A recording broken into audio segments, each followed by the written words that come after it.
வணக்கம். இன்னைக்கு சப்பாத்திக்கு ஒரு சைட் டிஷ் செய்ய போகிறோம். இது வெளியில் எடுத்துகிட்டு போய் சாப்பிட்ற மாதிரி இந்த சைட் டிஷ்ஷை சப்பாத்தியில் வச்சு ரோல் பண்ணி செய்ய போகிறோம்.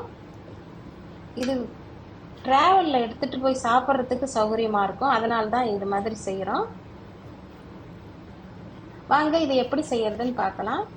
இது செய்யறதுக்காக ஒரு 4 வெங்காயம் பெருசாக கட் பண்ணி இதழாக பிரித்து எடுத்து வச்சுருக்கேன். கொஞ்சம் கருவேப்பிலை, கொஞ்சம் மஞ்சள் பொடி, தேவையான அளவு உப்பு, இதெல்லாம் எடுத்து வச்சுருக்கேன். இப்போ ஒரு கடாயில் 2 டேபிள் ஸ்பூன் எண்ணெய் விட்டு இது காஞ்சதும் 1 டீஸ்பூன் ஜீரகம் சேர்த்துக்கிறேன். இது பொரிஞ்சு வந்துட்டும் இதிலே கருவேப்பிலையை சேர்த்துட்டு கூடவே இந்த இதழாக பிரித்து வச்சுருக்கிற இந்த வெங்காயத்தையும் சேர்த்து நல்லா கலந்துக்கிறேன். இப்போ இந்த பொடியை கட் பண்ணி வச்சிருக்கிற இந்த மிளகாயும் இதில் சேர்த்து வதக்கிக்கணும். குழந்தைங்கள்லாம் இருந்தாங்கன்னா இந்த மிளகாயினுடைய அளவை குறைச்சிட்டு நல்லா நசுக்கி சேர்த்துக்கோங்க. அது பரவலாக இருக்கும். தனியாக மிளகா பெருசாக இருந்ததுன்னா காரமாக இருக்கும். அது மாதிரி உங்களுக்கு குழந்தைங்க இருந்தாங்கன்னா அந்த மாதிரி சேர்த்துக்கோங்க. இப்போ மஞ்சள் பொடி சேர்த்துக்கிறேன். இதையும் நல்லா கலந்துட்டு தேவையான அளவு உப்பையும் சேர்த்துக்கிறேன்.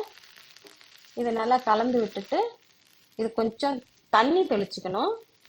கொஞ்சம் தண்ணி தெளித்து தான் இதை நம்ம வேக வைக்க போகிறோம்.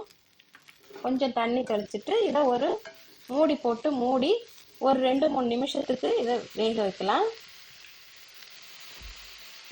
இதில் தாளிச்சிருக்கிற ஜீரகம் நல்ல ஒரு ஃப்ளேவர்ஃபுல்லாக இருக்கும் இந்த டிஷ்ஷுக்கு. இந்த மாதிரி சப்பாத்தியை ரோல் பண்ணி கொடுக்கறது இந்த குழந்தைங்கள்லாம் ரொம்ப விரும்பி சாப்பிடுவாங்க, ரொம்ப என்ஜாய் பண்ணுவாங்க. அதை இந்த ரோல் பண்ணிட்டு அது மேலேயே அலுமினியம் ஃபாயில் கூட வச்சு நம்ம கவர் பண்ணி வச்சுக்கலாம். கொஞ்சம் கொஞ்சமாக பிரிச்சுட்டு சாப்பிட்லாம். வெளி இடங்களில் ஹைஜீனிக்காகவும் இருக்கும்.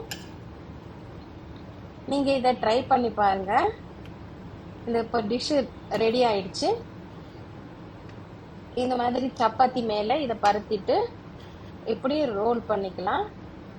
இது மேலே அலுமினியம் ஃபாயில் வச்சு கவர் பண்ணி வச்சுக்கலாம் தனித்தனியாக.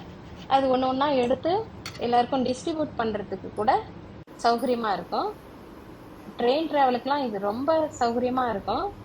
நீங்கள் இதே மாதிரி ட்ரை பண்ணி பாருங்கள். உங்களுடைய கமெண்ட்டை சொல்லுங்கள்.